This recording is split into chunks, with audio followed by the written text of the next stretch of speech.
Бадентер може да ги остави независните кандидати надвор од изборната трка. За измените на изборниот закони кои беа поднесени со подписи од власта и од опозицијата нема мнозинство од заедниците кои е неопходно за овој тип на закони. Со заминувањето на Таравари, владеачката коалиција нема Бадентерово мнозинство, а пратениците од ДУИ и од Левица се против начинот на кој се носат измени на изборниот законник.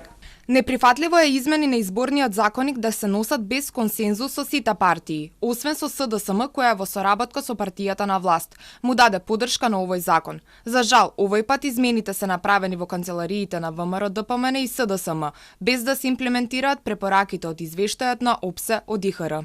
Подносителите на законот укажуваат дека ако не се донесат измените ќе се создаде правен вакуум откако Уставниот суд ги укина спорните членови со кои се подигна потребната бројка на подписи. Ако сега не ги донесеме овие измени на закон, таа правна празнина ќе остане и очигледно вие не сакате независни листи да може да се кандидираат на овие избори.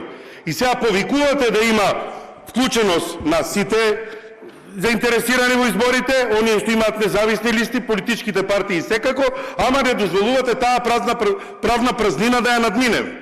Измените беа поднесени минатата недела и со нив се бришат двата нови члена кои се однесуваа на поднесување на независни листи, а се вметнуваат и препораки на ОПСЕ од ИХР. Со новиот предлог се враќа процентуалното собирање на подписи за локалните избори кои се движи од 100 до 1000 подписи, но останува високиот праг од 3500 подписи за кандидатура во град Скопје, за што повторно реагираа граѓанските здруженија и обвинија дека големите партии ја погазуваат одлуката на уставните судии. Најавија дека ќе ја оспорат уставноста и на новиот закон, но како што стојат работите, неизвестно е дали тој воопшто ќе биде донесен пред изборите.